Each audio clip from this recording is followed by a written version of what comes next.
Hey, everybody, welcome to the Elseworlds Exchange. I'm Sal, and I'm joined today by Tom King. Tom, thanks for being here, man. What a pleasure, Sal. It's wonderful to see you again. Pleasure's all mine, dude. Thank you so much. There's so much to talk about. We spent a good 45 minutes talking already about, about everything else. So you mentioned. But did you see the burst of energy I had when I came on? I did. I'm trying to get, I've been writing all day, and I have too many children at home all day, and Yes. I'm trying to fight through this wall of exhaustion so I can talk about comics. Yes. Hey, you know what? This is the least creative thing you could do all day, so that should be good for you. You can just talk about.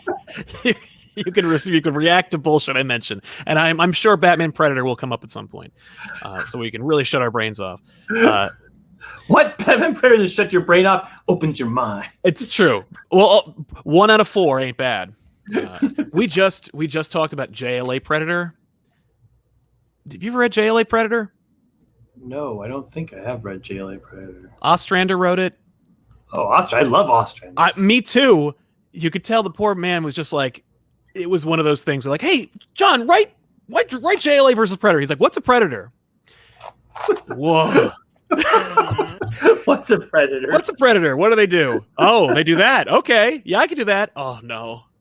But you do get John Jones getting his head cut off by a predator, and he hides his head in his torso. So you get John's head on a pike.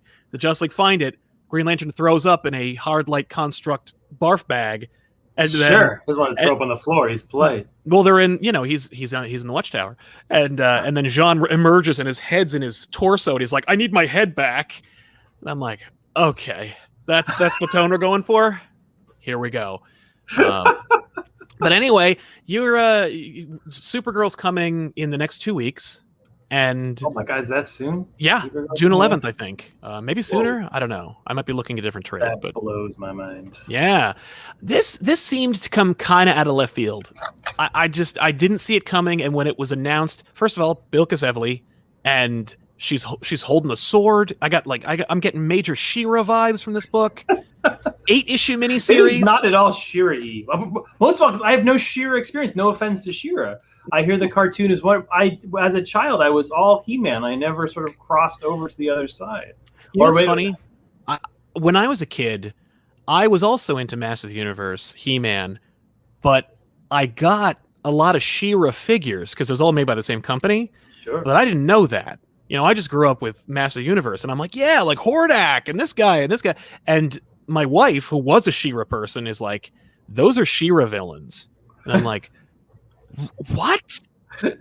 So yeah, my parents were like, oh well, these are a little cheaper, so I'll just get them the She-Ra thing. He won't know the difference, and I didn't. But ultimately, She-Ra is way cooler than He-Man. She has more agency. Anyway. But cool I have no doubt she's cooler than He-Man. I didn't get very many He-Man toys as a kid because they were $1 more than a G.I. Joe. Oh, that'll do it. It was like $2.99 versus $3.99 or something like that. And my allowance, I was like, okay, we're not ever getting a He-Man toy when I get I was like, 3 G.I. Joes equals 2 He-Man. I could do the math on that. Yes. I'm going for the G.I. Joes. Yes. I was very much a Joe man. That tracks. I was more fantasy. See, I played in the woods and was like, what, make believe? So yeah. But I used my G.I. Joes as superheroes. They weren't doing superheroes. They weren't doing armies because we didn't have superhero toys when I was a kid. I was born just a little too. I was born in the shitty window between like Secret Wars and Superpowers was a little before my time. Yes, and sort of the Kenner era of the wonderful toys that they've made since. Yeah, was a little after my time. So when I was a kid, there were no superhero toys. So like my Duke had he had like in my head he had elastic powers and stuff like that because they all have those rubber in their and then we would base it off of like Destro was Iron Man, right? Because he looked cool because he was metal. Because he was metal. I turned them all into superheroes. It was the best training for my current job. Now I went to fucking school. Oh, but I swear too much. Oh, you can. It's fine. Oh shit. Yeah, good.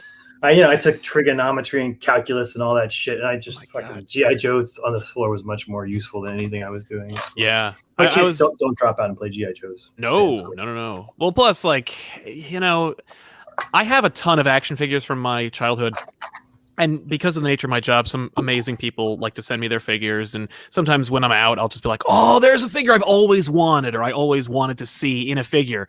And there's this little voice that says like, buy it. And then I listen to it, and then I have it, and I'm like, what am I going to do with this? Like, you're going to force yourself to play. And I'm like, I can't force myself to play. So if you're taking trigonometry, you've probably passed the point. So you just got to remember the times when you did play and kind of like just mine those stories, which, by the way, probably dog shit in terms of narrative construction. But some of the, I still think back on adventures I had when I was 9, 10. I was like, damn, Tom, you did. I used to do this thing. I was very influenced by Under Siege, the Roger Stern Avengers story. Oh, yes. So I used to pour all my G.I. Joes in the middle of the floor, and I would randomly draw a line in the middle, and I'd be like, good guy, bad guy. Yep. And it was like, we're having an epic battle here. And you know that thing where like your toys are scattered on the floor and your mother comes in, she's like, clean up your toys. Like, you don't understand. They're in the right place for this battle. This is not scattered. This is a moment in time. This is a mass grave. There are people there. You need to have respect for these people. Yeah, no, I'm in the exact same wheelhouse. Plus nonstop crossovers. You know, I'd be like the Tick versus Predator. Oh yeah, that's happening. I used to take my brother's toys, like, cause he like Dungeons and Dragons toys and stuff. I had an older brother, 4 years old. Nice. And I used to take them. I would like rip the wings off them and then use super glue to glue them on my. So then I'd have an angel toy. Nice. And fly in the. Yeah, I used to ruin Supergirl. Yeah. Like that. No, Wizard ruined me on making your own figures because it looks so easy. And then they're like, first of all, get your X-Acto knife. And I'm like, Mom, I need an X-Acto knife. And she's like, there's no way I'm giving your prepubescent ass an X-Acto knife. What do you want to do with it? I want to take the toys you bought me and destroy them to make figures that don't exist in the wild. Are you crazy? No.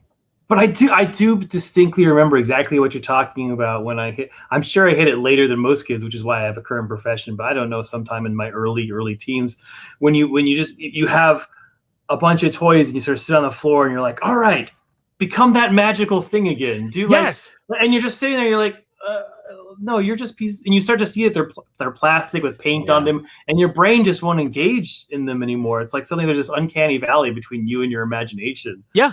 And it's a horrible moment. And it's heartbreaking. What every Pixar movie is about, I think, is that. I think you're absolutely right. That you completely nailed Pixar for at least the last decade, if not more.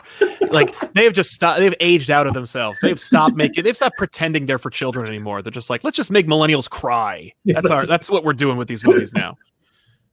Let's make you remember how you lost your imagination over time. Yes. Let's make a movie. This is Toy Story 4. Just to remind, let's make Fox and the Hound. You know how you have children, or you know when you're a child and you have friends. Yeah, you're gonna have to let those go because you're gonna marry somebody. Like, oh, thank you. That's a hell of a lesson. Supergirl. Woman of Tomorrow. we got distracted all the way to G.I. Joe's being glued on. Yes. Yeah, Supergirl, Woman of Tomorrow. I love this book. I am super proud of this book. It's fun to launch a book you're super proud of. Yeah, the Twitterverse is scream to the rafters about it. Yeah, everybody's been reading it except me because the damn book hasn't out yet. And I hear I would have sent you a copy. I don't want to be that guy. I'll do it on my show. No, I'm just. Oh, all right. Well, no, but except the copy I have is watermarked. Like, I've been sending it out to people. It sucks. I don't want people to read because there's a big. Who wants to be reading Bilquis Evely's beautiful art with Tom King stamped on it? No, that's fair. I hate it. I hate sending it to people. I put an apology letter. I was like, honestly, like whenever that happens, in the very rare instances, I buy the book. I'm still buying it. It's just like, it's just good to know. But like, all I've seen is Evely's gorgeous art. I know virtually nothing about this, so I'm hoping you can help to contextualize. Like, what is this, and where did it come from? Like, why were you like? Were you like, you know what, Supergirl? Here we go. Or were they like, dude, you got a Supergirl pitch because we kind of want to take her in another direction? I don't know famously, but I've said it 1,000 times. But I don't really ask for characters. Right. I mean, like, I want to write that character, please. Let me on that book. That's never been sort of my approach to comics. I'm always like, what character needs help?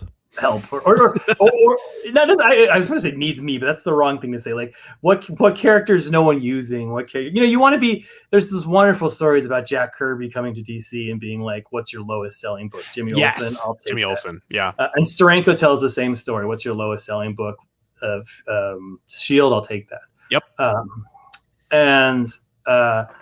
So yeah, that's always been my attitude in talking to editors is like, and I'm probably to a fault where I don't talking to Josh. Josh, he approaches the editor. He's like, I want to work with this character and this character, and they're going to do this and this. And I'm always like, so what do you guys need? Do you need like is Ant-Man still available? And they're like, that's a whole other company, Tommy. I was like, oh, that's okay. Brother Power of the Geeks is looking to be revamped for the new movie.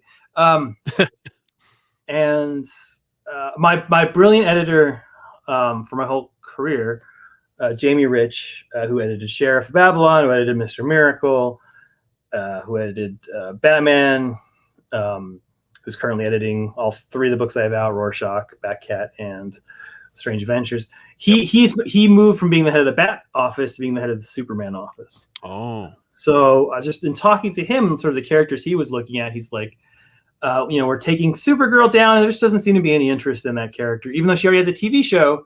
Yeah. We just have trouble selling that book.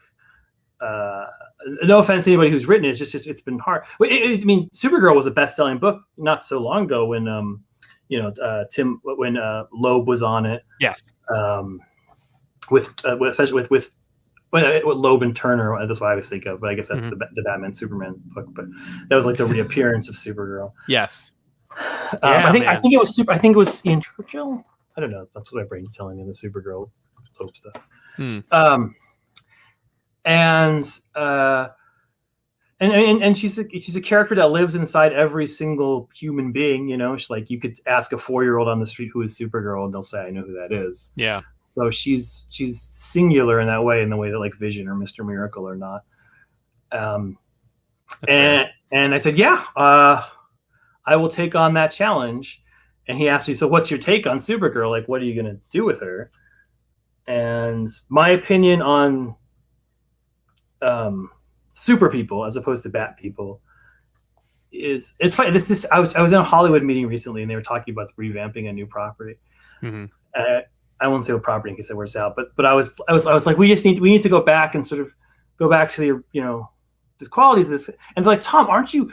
No, we should throw it on its head and turn it around and make it dark and shift the paradigm and I was like, they're like, aren't you known for that? Aren't you the guy who made like Elmer Fudd scary, like that kind of stuff? And I was like, some characters are like that, where you need to Dark Knight Returns them. You need to do it Alan Moore did to the Charlton's characters, or you need to sort of find, like we did with Kite Man is like the ultimate example of that. Like, what is there something sad about Kite Man? Yeah, you bring it out and you kind of turn him into something iconic, right? Which I think is the right way to treat Batman and the Bat family. Look for ways to like tear those characters down and rebuild them into their wonderfulness. Yeah. But there are some things, there are some IPs is the wrong way to put it, but there are some characters that the best way to make them good is just to let them be themselves. Like, is to strip all the crap that's kind of, all the barnacles that have developed on them over the years. Yes. And just be like, this thing is wonderful, and here it is in its most pure form. And that's the way you'll get the most love for it. And I think that's true of the Superman family of characters. I don't think you get far by giving it sort of a Vision treatment where this something goes wrong and they slowly turn evil, and you see like what's the evil at the heart of an android. Right. Like that doesn't work for Superman and Supergirl and Superboy, and it's not about deconstruction. It's about reconstruction. It's about sort of being like making them shine. So that my take was as simple. And I had done this before with Superman Up in the Sky. Where I'd written this Walmart book, which is now my third best-selling trade. Which is crazy for a Walmart book. Yeah. After Vision and Mr. Miracle, now Up in the Sky is now my But it's a testament, I think, for that approach, right? Because Superman up in the sky is just, you can set it at any time. It's just a pure matter of fact Superman story. There's no bullshit. There's no barnacles, like you said. It's just, here's Superman story. Here's who he is, and you know what? That if you think that's hokey, that's kind of on you. Like, yeah, no, there's the theme of that book, and I mean there are deep stuff in that book. There's like assisted suicide and missing a wife during a wartime. But the theme of every single page of Superman Up in the Sky is Superman is awesome, and it's good to have. It's good to have heroes. It's like reading the New Testament. It's like the theme of every page is like Jesus is awesome. You don't want to read the page and be like, well, oh man, Jesus, you messed up. It's like sometimes you want to read. Sometimes a book is made for that purpose. Yeah. So so my first was like, I don't want to make Kara mean or sad. I mean, I want to test her limits. I want to push her so you can see how awesome she is. But the theme of this book is going to be to show you what an amazing character Supergirl is. Not even Kara, but Supergirl, because Kara's a more recent identity that she's had. So I want to go back to it's just the Otto Binder Supergirl that sort of first launched out of comics. So yeah. So that's where we started. How to make Supergirl awesome. Yeah, that's the theme of the book. It's not deeper than I've talked so much. My God, I'm sorry. No, this is that. I mean, like, no, people get 100% of me the rest of the time. So they're coming to this episode so they can get at least 25% you, because I'm sure I'll dominate the conversation at some point, and you'll be like, "Why am I interviewing you, man?" But I've been waiting for this for a while, and I don't know why, but I have a very similar feeling about super characters where it's like the super family, if you can call it that, is kind of one of the few untouchable properties where it doesn't require deconstruction. Everybody wants to tell you a Superman story where it's like, what if Superman went crazy? And I'm like, wow, what an original idea. But but it's like, because the reality is the concept of Superman being so incorruptible is so foreign and confusing to me. I don't buy it. And I guess that's the approach, or why people lean so heavily towards every other Superman story where he isn't Superman. And every time I hear about Supergirl, even from the beginning, when I entered comics, where it's like Supergirl is a clay alien and she's still dead, and actually this is an impersonator. Yeah, the Peter David stuff is amazing. Right. And it's like, oh, actually she's an angel now. Like, I'm protoplasmic angel. Yeah. Yes. Like, oh, what? And I guess it's just and it could be because of a rights issue. They're like, you can't just do Supergirl. But by the time you get Batman, Superman, with Turner on and Loeb doing that story and actually reintroducing her into the post-crisis continuity, I remember being like, they didn't do this already? Like, by the time that happened. And even then it was like super dark and they're scary, and eventually people were like, my favorite era of Supergirl is when she was a Red Lantern, because she's just so angry. And I'm like, what is she so mad about? Like, everyone that I know finds Supergirl to be like this really relatable character because she's just miserable and angry all the time. And I'm like, I don't get that. Like, I never understood why everyone in the super family is just so like frustrated and angry. So I'm excited to see like Supergirl actually being super as opposed to being anything else, Well, I when I first started this, I called Steve Orlando, who had written Supergirl for a while. Yeah. And we had a long talk about it, and Steve's take was excellent. And he's not the first person to say this, but he's the first person to sort of penetrate my brain with it, which is sort of the idea that Clark never knew his world. I mean, obviously he's visited it 1,000 times and gone back in the past. There's like 1,000 ways he's known Krypton. Yeah. But basically he was born on Earth. Right. He was born from this rocket in this planet. And Supergirl knew her planet. Yes. She walked amongst them. She knew the people who died in this Holocaust. Those were her friends. That was her family. Yep. Those were her classmates. And she witnessed it. She was there on the day and she remembers it.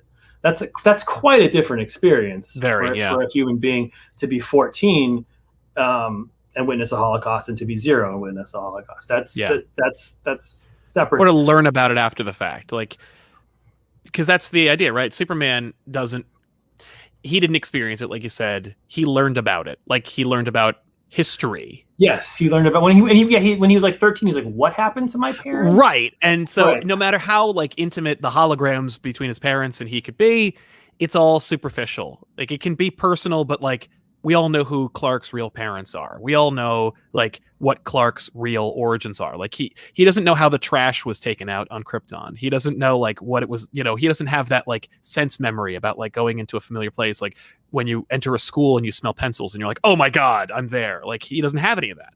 But Kara does. Yeah, Clark is Harry Potter. He's like, who's Voldemort? I'm not scared of him. I'll say his name left, right, and center. And people was like, you weren't fucking there, Harry. It was really bad. It was really scary. We're not saying his name anymore. That's fair. And then Kara's origin is, even if you look at the original origin, it's so fucked up. It's so messed up because she doesn't witness 1 Holocaust. She witnesses 3. So the original origin, which is a crazy story, is about so Kara. Can I tell it? Yeah, please. Yeah, no, let's give it to him. So, Kara's obviously on Krypton. She's 14. She lives in Argo City, and what happens, and the planet blows up. But her section, Argo City, gets lifted off as a part. So It would be bad enough if she was 14. So she watches her planet die, and she's just left. So like, you're in DC, blows up, DC floats away, and everyone else is dead, which is a hard thought to bear.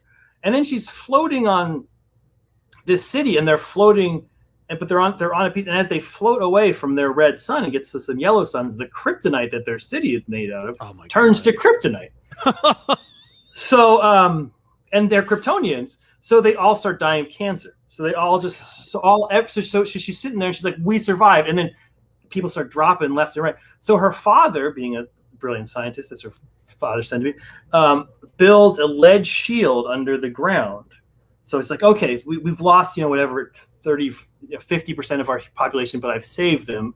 And she helps build this lead shield, and they're floating through space. And then asteroids come and start penetrating the shield. And then people start dying again. So it's her 3rd time of watching her people die. Oh, and only at that point does she like, okay, get in the rocket and go join your cousin. Cause there's like, with lights. This ain't working.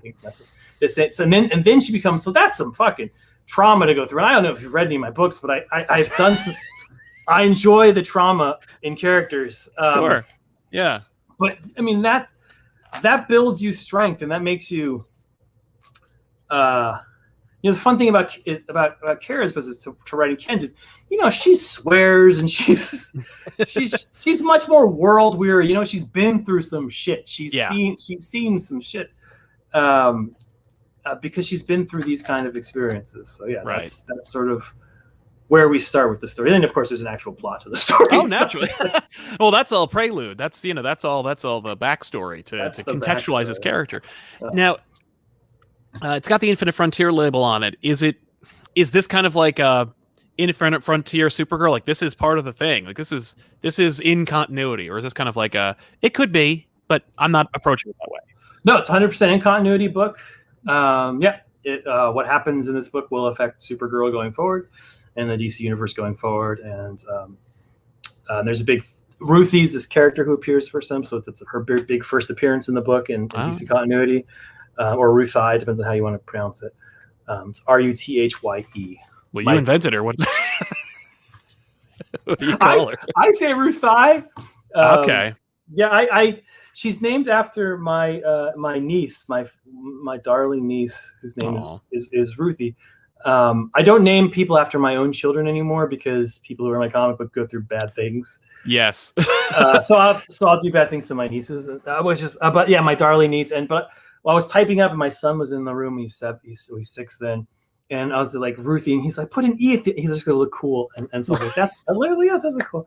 So this is how I write comic books now. I have a 10-year-old. That's a 6-year-old tells me. I gotta tell you, like, you know what? You should dump a bunch of action figures on the floor. You might get some pretty compelling plots out of that. I mean, really, like, that's a great litmus test for relatability and contemporariness. Yeah. You will see in an issue, a forward issue. There's a point where they come to a spot and there's and they face a space dragon.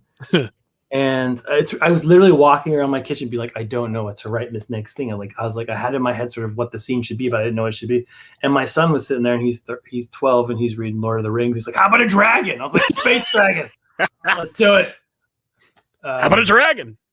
How about has a dragon ever made a book worse? No. So see, I'm in the same boat, but we were just talking about Donny Cates's Venom, and the dragon shows up. Yeah. My buddy Ethan is just like, a fucking dragon. I am so sick of dragons, because he's just gotten off of Dark Knight's Metal, and he's just like, there's too many dragons in these comics. What is with these nerds? And I'm like, you're a nerd. You just name dropped the Shards of Narsil like 2 minutes ago. What are you talking about? But we'll skip those 3 pages. I mean, listen, no. He ain't reading it. This isn't a dragon. It's a space dragon. That's totally different. Space dragon. No wings, then. Bilquis, it's so wonderful. No wing. Yeah, you don't need wings in space. There's no aerodynamics. Okay, so all right, maybe he'll be on board, because he was like, wait, so the dragon goes into space, and I guess it has some kind of propulsion system. And I'm like, okay, but anyway, that's great. No, I'm excited, man. I also love that she's taking Crypto with her. She's taking Crypto. Yeah, so it opens up. It's her 21st birthday. The whole a part of the mandate was, or what we talked about was. A lot of people are very precious with Supergirl. That's another sort of approach to her. Really? Where I know she's been on the Red Lanterns, but there are people who, just like the whole lecture I just said about how wonderful she is. They just want to be like, Supergirl stands for wonder and awe all the time, and she's so like we're not. Let's not be precious with her. Let's make her, get her knuckles dirty when she put her through the ringer. Yeah. Show that she's a warrior. She's the maid of might. She should have some might. Yeah. And also to sort of elevate her. And so there was this idea that she should, that this should be like the idea that she's evolving from being Supergirl to sort of a Superwoman-esque character, that she's not just a 16-year-old kind of discovering the world, because she's been a 16-year-old discovering the world on some level for like 70 years. Like 70 years. So we start. It's her 21st birthday. Like many of us on our 21st birthday, she wants to get drunk. Naturally. But she can't, because she's a super person. Well, she needs super beer. Yeah, she can drink super beer. Red beer. She can go. There you go. Yeah, red sun irradiated beer. But she goes to a red sun planet to get a drink and get her drunk on. Okay. And so the comic opens up on a red sun planet. She has no powers, and she meets a girl who's on a vengeance quest and tries to recruit her. And the planet is very much. I got very into Conan. I love old. I read some article on Roy Thomas Conan comics, and so I went back and read a bunch of them, and I love them. My God. Yep. And the current run by Zub and Aaron is excellent, and you should check it out.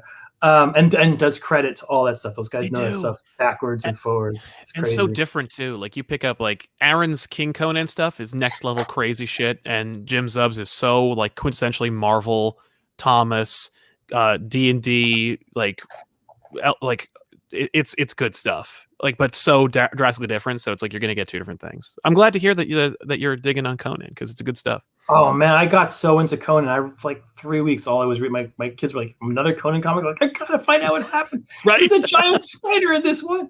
Red Sonja shows up. Have you seen her? Come on. It's so and that's what's one of those things where it's like, oh man, Red Sonja, that should be a thing all the time. It rarely is, because some other friggin' company usually owns her. Damn it. Oh, and the art in those books is second to none. Yep. Between Buscema and Windsor Smith and the whole Filipino influence, all those guys had a turn. Yep. Yeah, those books are so beautiful. Yeah. So I got really into. At one point, I was like, "Does she have to leave?" I told my editors, like, "Does she have to leave the planet? We put her sword in her hand. She can fight Conan." Like, no, Tom, she's Supergirl. She has to put on a cape and fly around. I was like, "All right, I get it." Fine. So it starts off on a Conan like planet where Supergirl has no powers, but she gets a sword. Nice. So yeah, that's where we start, and we find this poor little girl on this vengeance quest. So where was the impetus behind getting Bilquis Evely? Was it just like you've seen her work and you're like, holy crap? I mean, like she's also worked on books I think that you've either been tangentially on or The impetus was me. My editor sending me an email. How about Bilquis, and me doing a happy dance? Right. Pretty much. That's awesome. That was as. Sometimes your editor sends you an email and you're just like, oh, okay, that's gonna make my year wonderful. I know I never worked with her, but I obviously knew her art from her Sandman stuff, and yes, and she was just she's a transcendent talent, and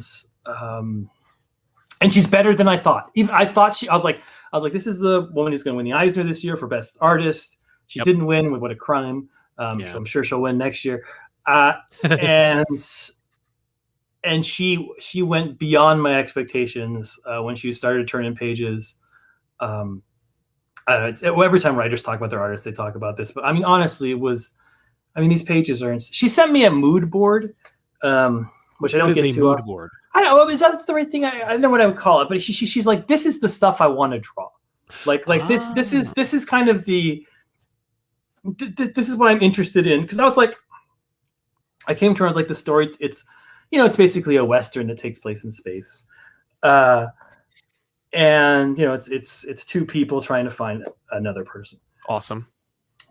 And so she said, she's like, I love space. I love that. And she sent me, she's sending me Mobius, and she's sending me Kirby, and she's sending me Barry Windsor Smith, like we talked about. God. And all these Europeans who I hadn't seen before.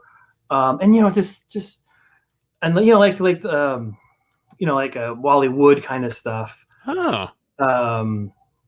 Like stuff from the back of your wall. Yeah. I was gonna say, you named like 3 artists that you had already mentioned in other contexts. So yes, I can see how it was kismet. All those guys, but it was like these beautiful landscapes, and like if you close your eyes and think of Mobius, you think of like a small Silver Surfer against a huge sun kind of. Yes. And I was like, oh, okay, that's what this book will be. It's like we're gonna make a book that's about Supergirl, but it's also gonna be a way for us to show you like how good comic art is and can be, because I have the top artists in comics, and and I let her show off, and then she blew everything, and she's super fast, which was a shocker to me, because she was she's in the middle of Brazil, which is having a terrible time with COVID. They basically did what we did, but 6 months later, so she's having to live through all of that stuff, and still turning in tons of pages, and she's already like halfway done with the series. So this book is going to come out on time, which is wonderful. That is great. And I can't speak hardly. And she brought in Matthew Lopez, who I hadn't worked with before. So Matias Lopez. I'm sorry if I'm pronouncing his name wrong. I've never met him. But the colors are also equally gorgeous. Yeah. And then Clayton does letters like he does on all my books, and he's fine. That's great. Clayton's my god. I love Clayton. Clayton Cowles is on letters. Yeah. Is this you mentioned it was like a Western in space revenge story. Is this True Grit? It is True Grit related. Yes, it's inspired. Okay. Inspired, True Grit inspired. By the way, by the novel and the movie. Yes. Okay. No. I don't run away from that. It's no, and I wouldn't want to suggest anything other than that's awesome. It's like if you told me like, oh, it's Tombstone in space. I'm like, yeah, let's do this. Unforgiven, yeah, we're down. But True Grit sounds. I've never seen that, so it's one of those things where it's like, yeah, I'm in. No, if you want, if I was pitching to Hollywood, I'd say this is True Grit in space with Supergirl as Rooster Cogburn. Right. Okay. So if you those are some words that not a lot of people know what those words mean. But if you know what those words mean, they're cool words. Yeah, they are. No, green light, stamp. Let's do it. And I use captions. I haven't used captions since Vision. I threw captions out the window as a way to tell stories. Yeah, I noticed that. I haven't seen it in Rorschach or Strange Adventures or Batcat. Batcat, yeah, it's not any of those 3. Although Rorschach's weird because it's told in that sort of it's all flashbacks. But yeah, yeah, but or Batman I never did one interior caption for Batman except like in a dream episode or if he was like explaining something, but you were never inside his head. right. And yeah, I just after Vision, I sort of completely didn't do it until this book, and I'm sort of bringing back captions because I feel like captions, they annoy me in other comics because they, I know they seem superfluous and they seem voiceless a lot of the time. It's like, yeah, it's just they seem banal. So if I couldn't find a voice to put in the captions, it wasn't good. But I found a good voice for these captions. It's like Vision is kind of told in a weird way. So I found a good voice for these captions. yeah. No, Vision. Yeah. Well. Yeah. So yeah, it's exciting. It's exciting. That is exciting. And 8 issues. I think Up in the Sky is 8 issues as well, right? Or is it like it's not 12? It's a 10. I don't remember. Up in the Sky is 12 issues, but they're half size. Right. So it's 6. So it's 6. I don't know. And this is 8 issues, but they're 24 pages. So, yes, I would have done 12, but they said nobody buys Supergirl, so we can't do 12. I was like, damn it, people are gonna buy some Supergirl. They're gonna buy this. This is gonna be okay. That's so funny because I saw 1 of 8, and I'm like, that's why 8? Like it just is it just because people don't buy Supergirl? Yes, okay, it's nothing simpler than an accountant being like, Supergirl just doesn't sell for us. We can solicit 8 issues. We can solicit 8 issues. Yeah, it was tough for my story brain after doing so many 12 issues. Because but when you're on the 8th issue of a 12 issue series, you're just kind of rolling into you're prepping for the third act break basically. Right. And here, you have to, by the time you hit issue 4, your halfway point is with issue 6 in a 12 issue series, always the huge issue, right? Because you have because you're always preparing if that's a trade or not. Yep. So here you're issue 4, which is so fast to get to that point where you need your huge cliffhanger. Yeah. It was an interesting story challenge. That's kind of cool, actually. Now that I think about it, like 8 issues makes sense because when you get to the 4th issue, and you say like it's when you get the bomb dropped on you, it's gonna be like, you're only going to have to wait 4 more issues for the completion. And, that's kind of exciting. Because I'm living in Strange Adventures, and it's 10 issues. 10th issue just dropped yesterday or today. No, yesterday. I've heard, yes. It's DC Tuesdays. And that's the moment where everybody was like, holy shit. I don't want to spoil anything because it's out too recently. But 10 is a big issue. That was the big sort of reveal. Yeah, and I remember kind of realizing because it was just kind of a treat, like Strange Adventures come out, be like, oh, good, Strange Adventures is out, and then somebody brought it up maybe after issue 9. They were like, is it me or has it been a really long time? And then I heard I was like, has it been? I googled it and it was like, yeah, it's bi-monthly, and I'm like, oh, I just completely didn't realize that, and it's like. That's why it's just death, because it's just such a good book, but it's like each issue it's not, I don't know if it's meant to be read month to month. It's so good, but like issue 7, you're like, okay, where's the next one? It's like, 2 months from now. First of all, it's drawn by my best friend, so I never complain when an artist is like, I need more time to make it prettier. I'm always like, and that's go make it prettier, take more time. It is.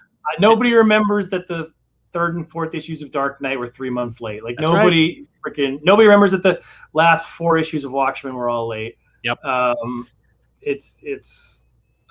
love comics that come out on time. I would love, but if an artist gave me a choice, like, do you want a crappily drawn comic that comes out on time or a perfectly drawn comic that's late? I'll be like, go for late. Don't tell the editor I said that. Right. No, but yeah, no. It makes perfect sense, especially with a tome like that, or like Up in the Sky, or even Batcat for that matter, which I'm heartily enjoying, despite my previous issues with certain Batman runs that have your name on them. But it's one of those things. I like Batcat. I like Batcat a lot. I do, and it's funny. Time makes fools of us all, and I've gone back. Somebody posted something on Reddit, like a page, and I'm like, this is a solid page. What the hell? Oh, it's a Tom King Batman book. Oh, all right. I guess I gotta go back. I guess I gotta read another because it was compelling as hell, and I'm like, oh, okay. But maybe it's just but like I was saying about Strange Adventure, maybe it's just the slow crawl, and it's like maybe it was just like month to month or month every other month. It doesn't work for me. Didn't catch, but like reading it all at once. And that was, you were double shipping that book, right? I was very much double shipping, yes. Which it was an interesting book, but which is the opposite of the opposite of what Batcat is. Yeah, so it's no, it's great. No, it's unquadruple ship. I don't know what the opposite of double shipping is. Yeah, but the difference is that the end of Batcat, you will get a complete story that has the vision of just two people. It's just me and Clay. Well, I mean, Tomeo and Clayton, of course. But basically me and Clay and our vision of what this book. And I think that's why you're maybe liking it more, is because it doesn't switch points of view so often. It's two people who work well together. Clay and I are, locked at the hip human beings, for better or worse. And I love the guy like a brother. And so that's the same with Strange Adventures. It's me and these artists. I got very lucky with Rorschach, where I'm working with Jorge, again, a person I love. But he just happened. We had a ton of lead time on that book because I wrote it. It just came so fast to me. That book came out, just poured out of me. And so that will be the first Watchmen book ever that I think is entirely on time. Oh wow! We will go 12 issues in 12 months. That's amazing. That's kind of fun. That's a feather in your cap, because I know you're a very big fan of the property. I am. So we'll get that. Yeah, because he's just starting issue 12. So I think I can officially say that, unless he breaks his hand. Oh God, Jorge, don't break your hand. Oh yeah, no. That he'll get that done, and it'll be 12 issues in 12 months. That's awesome. Awesome. I'm waiting on Rorschach. The last time we talked, you were like, please go read Rorschach. And I read the first 2 issues, and I was like, I don't know. But at this point, it's like, crazy. Rorschach's good. The art is next level. The writing's good. I'm just like, I'm trying to shake out of the Watchmen, like, geez, we're back here. And also, like, and the you know what it was? I think I can say with certainty that at this point, I was so not in the mood for politics. No, it's true. Not like Rorschach is a deeply political book that's about like that. It's like that's wearing its politics on its sleeve. It's just like I didn't want to see a suit with a lapel like pin. I didn't want to see like a politician of any kind. I remember I got some bad news like the rest of America a while back, a couple years ago, and I was so I was in such a deep just existential funk, and I picked up a copy of Kingdom Come. I was like, I need something with hope in it. And you turn to Kingdom Come for hope? Yeah, you kidding me? Superman takes over, becomes Evil Squadron Supreme, and then he learns a lesson. Like, God tries to blow up the world. That's only first act. I'm talking. No, for me, Kingdom Come is is 3 friends in a crappy restaurant looking towards the future. I agree. The last chapter of Kingdom Come, which was added on, not in the original Kingdom Come, added on for the trade, I believe. I think you're right. And so yes, that's some of the best comics ever written. Are those the last 10 pages? Damn right. Yeah. I wish it had that. I wish that my trade, which is like just one of the recent trades, there's another page that like I guess it must be part of some oversized edition that like costs too much, but like where Alex Ross did this paint, it's just like it's the future, and it's just like you see like panels that just depict like the future, and it shows like Bruce's funeral and just all of that stuff. And it's a beautiful daytime funeral. There's bats flying out of a tree, and like it shows like the Legion of Superheroes like taking hold, like and Superboy flying with them, and Superman being like an old man watching it happen. That image, that is comics. That is I know exactly what you're talking about. I love that stuff, man. Right? Yeah, that's true. That's true. It ends in a very optimistic way. Yeah, but no, you need to. It's got to have some kind of stakes. You have to be because Kingdom. Well, I mean, metatextually, Kingdom Come's like about watch out for Image because it's scary. Don't like Savage Dragon.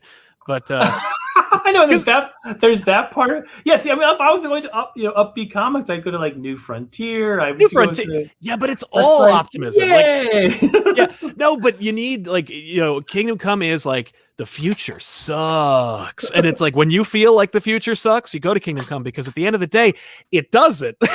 Like at the end of the book that like there is maybe Rorschach has a happy ending. Oh yeah, maybe maybe Rorschach wonderful happy. Maybe everyone walks off into the sunset and gets married. Yeah, maybe. It'd be beautiful. Yeah, I have a feeling that's not going to happen, but I don't want to spoil anything for Rorschach because it's almost over. But I'm going to read it in trade is my point. I'm looking forward to reading the. I'm probably going to buy the hardcover because that's what I do now. I'm just like, oh, it's out, and it's like $35. Okay, well, that's mine now.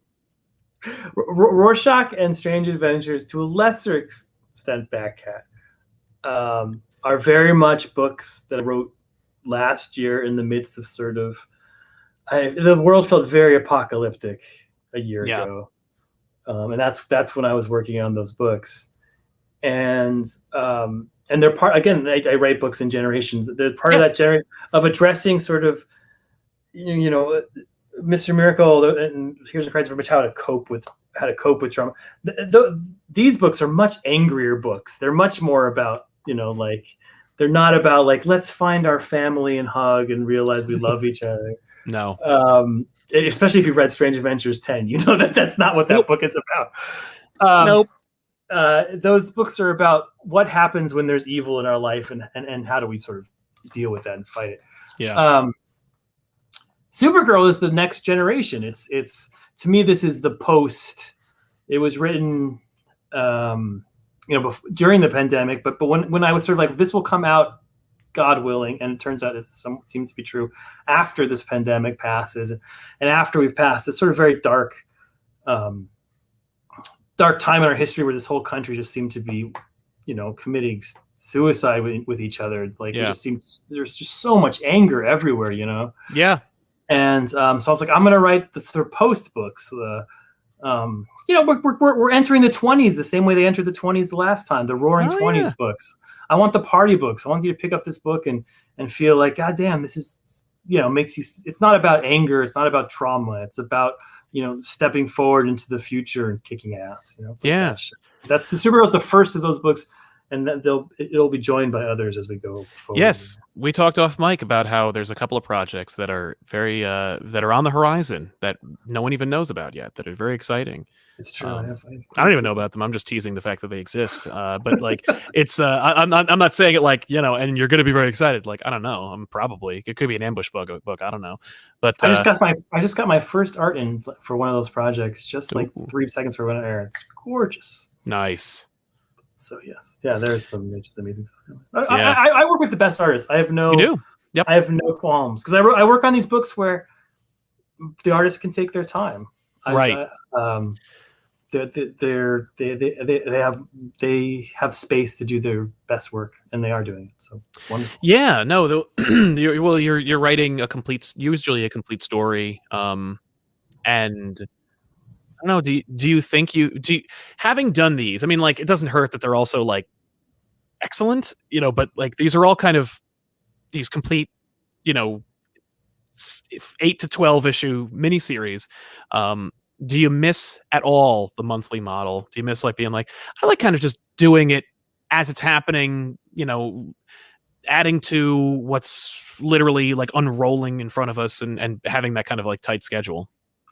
I do. I miss it. I think it's just I love the business of comics. I love writing comics. I love reading comics. And I think if you're playing the game, that's the game everyone's played. So I want to do what Len Wein did, what Marv Wolfman did, what Gail did. I want to do amazing. You want to do runs. You want to do long things. But DC has been very kind, and they've sort of like, Tom, we love you doing these novels, these sort of like that's, and the fans are like, yeah, you write great novels, and I enjoy writing them. I couldn't be more happy doing them. Yeah. So I keep getting approached with these projects. We're like, here's the perfect artist, here's the perfect character, here's the perfect situation. Do you want to do this? Right. And I say yes because Well, because why wouldn't you? Because why wouldn't you? Yeah. Why wouldn't you? And so yeah, so I have no. I mean, I do miss it on some level, and I would love to do it again. But these opportunities keep coming at me to do these things, and so I'm going to keep doing them. That's fair. Oh no, I'm not. But it is. I like doing. I mean, it's nice. I was funny. Like an editor called me the other day, and I was like, when an editor actually calls you out of nowhere, like it's kind of scary. I've only been canceled once. I got canceled for Omega Man. Andy Corey did it. And it was uncanceled later thanks to social media. Yes. So there was a happy ending to that story, but I still remember, where I was sitting, and I was like, because it was after the third issue, nothing had come out. Yeah. So an editor called me the other day. I was like, oh crap, they're gonna cancel my things. And I was thinking, like, oh wait, I'm not working on anything that gets canceled. All of my things are they have a beginning and a minute. They can't cancel them. No. That's at least I like that part about it. You don't have to be like, oh crap, I don't know if I'll be able to tell this story. Yeah. So. We talked a little bit off mic about this. You said it was cool. I figure we'll touch on it a little bit, just because I'm sure people are curious regarding the New Gods movie and its subsequent cancellation. Speaking of cancellations, I'm so sad. I really love that movie. What a bummer, man. Because based on what we know about your love of Jack Kirby, of the Fourth World, your execution thereof through Mr. Miracle, I'm sure that we were going to get something pretty friggin' dope, and yeah, so it was very good. Ava had put her heart and soul in it, and she's an amazing creator, and nothing to do with the script. The studio didn't even sort of examine the script. It was, they have their plan on going forward, and they looked on their board of sort of where their universe is going to be. Yeah. And they said this doesn't fit in the plan. Which is perfectly, it's their stuff. Yeah, sure. Ava and I don't own that property, and they were very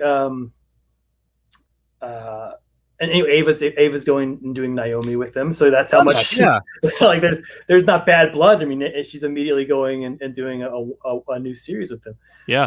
So and Lord knows I'm doing 1,000 things for them. So it was very much it was disappointing, but Hollywood is about being disappointed, and I'm not gonna writing a script with Ava DuVernay for 2 years was a transcendent experience, and having her as a friend and a mentor, and we're not that different in age. We both grew up in LA,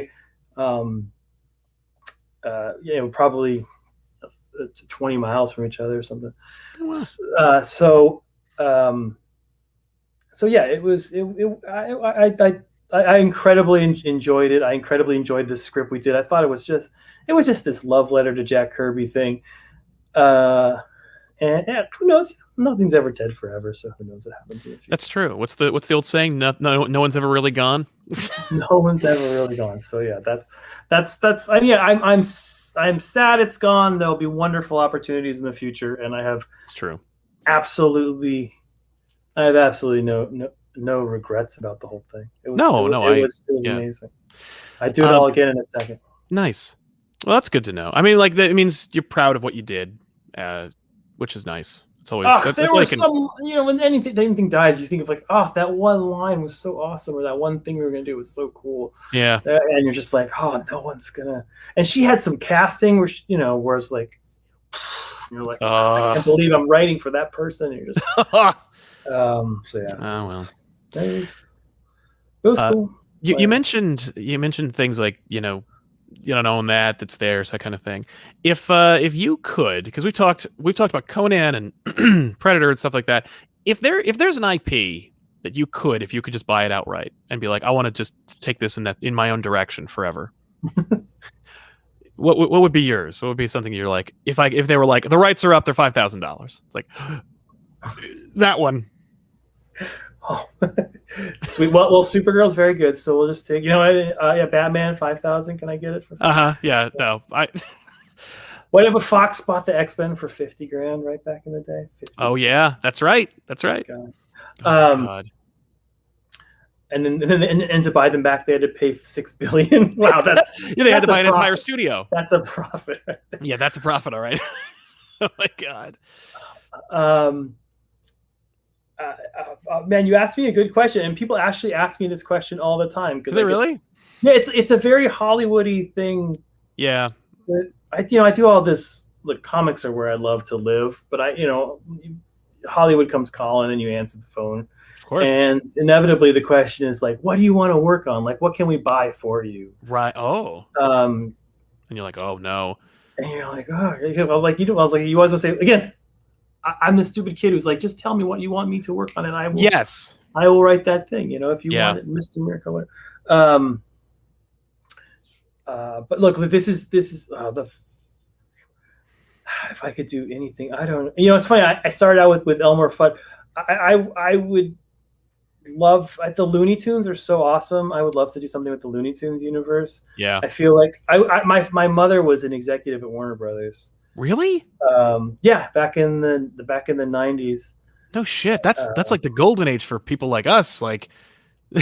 Yeah, she had a discount at the Warner Brothers store. I mean, that's how. Oh, that's awesome. That's how 90s it was. That was a great store. That was a great store. Yeah, so I grew up on the Warner. I grew up on the Warner studio a little bit. Dude, you're speaking my language, man. When DC was kind enough to send me out there one time, and I'd been to LA one time, and it was to meet a girl, and the other time was when DC flew me out, and I got to go to the Warner lot. That's and cool, right? And I'm like, here's where Hedley Lamarr ran across the street from Blazing Saddles. Hedley! It's Hedley! Here's where the Animaniacs are being held. Yes. I'm just like, I got to bring my wife, and I'm just like, this is everything I've ever wanted. We got to see Shazam in one of the little. Yeah, and I know that theater that they showed on. Yeah, I mean, it was kind of fun. Yeah, it's awesome. There's a magic to it. There was. You look down the street and you're like, oh my, that's the bridge. There's this one bridge on the Warner Brothers lot, which is in every single movie you've ever seen. You don't realize till you see it. It's the bridge that the hospital and ER is under. It's the bridge that Batman fights on. It's yes. It's and you go in the lot, and you see that bridge, and suddenly you're in 50 different movies all at once. Yeah, or I go to Hill Valley. Yeah. But yeah, man. But so you're speaking my language right there. I'm like, yes, the Warner Brother lot specifically. Yeah, so I grew up on that lot in the 90s. That's awesome. I remember, I said lunch with my mom, and all six friends would be sitting right there, and you'd be like, oh my god. But because of that, and because of the time, that was when they were first sort of merchandising the Looney Tunes. I don't know how to say it, but so my house growing up was, my mother gets shit for free, so it was just everywhere you looked was Bugs Bunny, Daffy Duck, and all this stuff. And Tweety and Baggy Pants. I have a deep love for those characters. So give me that for $5,000. Give me the Looney Tunes, and let's make something awesome. Seriously, Space Jam 3. I know Space Jam's coming out, but I have a feeling there's still room to grow after Space Jam. I think you're right. I think you could do more with Looney Tunes than pair them with basketball players. I'm sure it'll be awesome. My kids love the first Space Jam, so and as I'm a diehard Laker fan, so I hope LeBron is awesome at it. Yeah, well, I'm rooting for you. I have no stake. I have no skin in that game. Yeah. Well, then I was gonna say, if there was a character that they said, please write for this character, because I'm just thinking about I'm very much in a similar boat where it's like whenever we talk about bullshit, they always go like, what character would you want to write for? And I'm always like, I don't know. I'd honestly just tell me who you want to see do well, and I'll pitch you something. Yeah, just who's your favorite character, and why are they being ruined right now? But yeah, well, I'm excited, man. There's so many good things coming, and so many good things that are in the process of coming out. I'm digging on Batcat. Batcat 5 is out next week or the week after. If it's not out this week, it comes out next week. Yes, and it's good. It's very good. I've read it. It's funny. It's a funny. The time jumps, man. It's one of those things where it's like you got to read almost you got to read it like 3 times because it's like you got 3 different stories in one issue, which is actually kind of a nice bang for your buck situation. You have to let it flow over you. I stole it from the Hernandez brothers, where they do these time jumps, and in the first time you sort of read their comics, you're like, what is this? Who is this character? What, we're 3 years in the future now? Right. Now we're 2 years in the past. And then once I learned for it to sort of flow over me, because I don't give you any. I mean, I don't in Strange Adventures. I don't do that either. I don't, because it goes from Doc to Mitch, and there's no transitions. It's not at the bottom of a page. It's like, but that's 2 different art styles. That's a little easier saying 2 different. These are and Clay's drawing all 3 of them. Yep. So it's a more challenging way to tell a story. I have utter sympathy, but I'm telling you, once you get used to it, once you get the rhythm of it, it'll wash over you and you'll love it. I think you are a smart audience and you will get that confidence. Legitimately, like I think issue 3 it clicked because I was going through it and that's one of those things where when I read comics, I just read them. Like I got friends who just do like strategies. Like I only read the dialogue and then I look at the art, or I only look at the art and then I read the and I'm like, I just read as much as I can of that I'm looking at and just get it all. So that's why sometimes I'll go, whoa, wait, where the hell did I just go? Like, so, but issue 3, I'm like, like I could see, like almost like you learn like the rhythm, like learning a dance. You're getting into it. It's very much stuff. That. It's definitely it's a challenge, but and I love it as a story, and the Batcat annual I think is that was J.P. Leland's last book. Yeah. Ugh. And what a talent. So when that's added to the story that Clay's did, I'm gonna be so proud of it because it's not about the whole thing. It's not about Batman at one point in time. It's about Batman throughout his whole life. Yep. It's about Catwoman throughout her whole life. It's that the time jumps to me make the story epic. You've seen Batman solve a murder. You've seen him deal with the dilemma of should I kill Joker? Shouldn't I kill Joker? I mean, that's like right. Every Batman story is about that.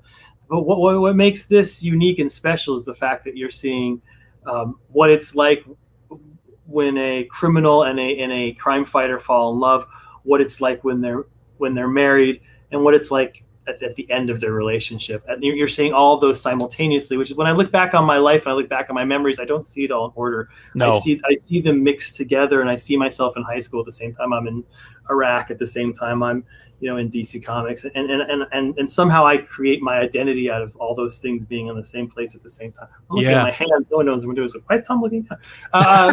These are my hands. They're telling such a great story. Yes. That I love that aspect about it, which of course I stole from True Detective season 3, but don't tell me. Yeah, we got to come up with another word besides stealing, because at this point, the use of like something from someplace else and putting it in, morphing it into because I do the same thing when it's like, oh, I stole that from something, or but like there's got to be another word, like borrow, homage. I don't know, but it's I took great inspiration. Yeah, that seems more dishonest than just saying you're stealing. No, it is. It's more take inspiration from at the end of True Detective season 1 when the character gives the exact same monologue as the top 10 monologue. That's stealing. Yeah, that's a difference between stealing and and inspiration. Yes, when you're like word for word, take it from a comic book and put it in a TV show. Yeah, that's stealing. One more question, and it's you play any video games? I do, but they're all related to my son. That's cool. My son's, my kids. I was Eric. I play some games here and there, but I was trying to raise my kids to know video games, because I feel like video games are a social a thing you need in life now. Yes, to relate to your friends and but not to have it sort of take over their lives. Yeah. I like, because it's sort of the way my parents raised me with television, mm-hmm. where it was like, you need to watch television, but only after 6 o'clock or whatever. Right. It's a limited. And now, and exactly what happened to me happened to my kids, which is I was like, fuck these rules on television is my life now. So once the pandemic hit, they're like, okay, Dad, we're stuck at home for a year. What do you want us to do with ourselves? I was like, shut up, I'm writing Supergirl. Right. So then the video games took over their lives, especially I have 2 boys and a girl. That the 2 boys, video games. So because of that, I play video games with my kids. So I play a lot of Smash Brothers. Nice. I play a Tekken. My oldest boy loves fighting games, so I play Street Fighter with him. Sweet. With my youngest kid, I have a plug-in Sega Genesis for my TV. Awesome. And we play an incredible amount of an old game called Toe Jam and Earl. I play this game. Yes. If anyone's ever heard of that game, I am the master of it. I beat it every time. I'm ready to go professional with Toe Jam and Earl. But yeah, me and my little one play that game constantly. We love it. That's awesome. That's awesome. I realize I've never asked you about video games, and I'm like, you are the right age bracket where there's no way you're like, nah, I skipped it. I never played. Like, yes, you did. You did play video games, you liar. And it's like I did. Although I didn't. I say my mother was an executive, but when we were younger, my mother, my father walked out when we were 7, and my mother just graduated from law school, and so she had a ton of debt. So we didn't have a lot of money. Right. So we always were like a system or two behind. Like we got Nintendo when everyone else had Genesis. We got Genesis when everyone else had Super Nintendo, and we never got 64. And then by the time I hit college, the internet had sort of hit, and that was fascinating enough. We were just by that point you're probably interacting with human beings and just being like, yeah, God only knows. Yeah. So I think I missed. I'm not as much. I'm just like a touch too old for the people who really were raised as true gamers. I mean, I played a ton of it, and Lord knows I play enough little mindless games on my phone all day long. Right. Like every other human being on earth. Yeah. Yeah. I actually don't have a single video game on my phone anymore. I think when I had a Nokia, I played Snake, and I played so much Snake in my day. Yeah. Yeah. And Tetris and stuff, but like I had Mario Run for a little while, and I'm like, I can't. It took over my life. I'm like, okay, that's the end of that. Anyway, I play a game called Threes. That's my go-to. Threes? Mindless game. Yes. I've never even heard of it. I'm so out of touch. It was popular like 10 years ago, and I was the only one who sort of stuck around and kept playing it.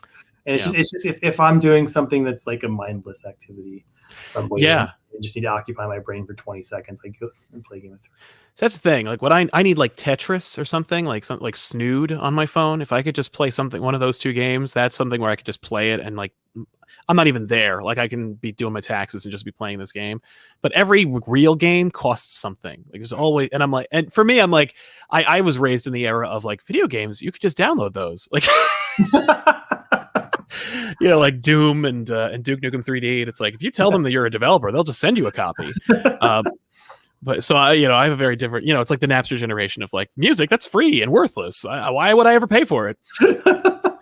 So the idea of like downloading a game on my phone and paying any amount of money, much less like $20, is repugnant. I get like angry if I see that kind of number. I'm like, who am I paying for that? That game is 30 years old, and I'm paying to pay. Like, no, forget it. No, yes, Threes is free. So if you want to play a stupid game, I'll have to check this out now. If you're a comic book fan, there's something wrong with your brain. Yep. I mean that in the nicest way possible, because I'm one of you all. But there's something about us where we need information to be going into our brain. We don't like to. If we're at an amusement park, we don't want to sit in line. We don't want to. We never want to stare at a blank wall. There's a little bit of ADHD, so there's something in us that boredom is our enemy. Yeah. If you're a comic book fan, boredom is not is it's like your kryptonite. You're fighting on. Yeah. So I mean, there's a state you can get in where you're listening to a podcast, you're playing some mindless game on your phone, and you can drift away from the world completely. And it's my form of Zen. It's how I get to you're like, oh, finally, okay. It's like there's something Taoist about the whole thing. Yeah. Nice. Well, Tom, thank you so much for being here, for joining me and chatting about everything. I'm really looking forward to Supergirl, but I'm really looking forward to everything else that's coming down the pike. It's going to be dope. Supergirl is such a beautiful book. I love that book. Evely's art is just next level. Don't pick it up for me. Get it for Bilquis. Yeah, well, I will. But everybody out there, check it out. It's out, I think, June 11th, but, just watch my show Off the Rack, and I'll tell you when it's out. I'll probably tweet about it from 30 to 40,000 times. So no doubt. You will undoubtedly see it if you. Yeah, you'll see your adorable dog Roxy if you follow Tom on Twitter. You will see my adorable dog, yes, and a lot of buy my book bullshit. Yes, the dog will be selling the book. She'll be like, I don't pimp out my dog. you should. She doesn't know. That's good. Oh, that's actually a good idea. Now I'm going to start doing it with my cat. Where it's like, Ripley says you need to go check out the latest episode of Elseworlds Exchange. Tom King's on it. Anyway, thanks a lot for being here, and we'll see you guys next time. So long, everybody. Thank you so much. What a pleasure. My pleasure.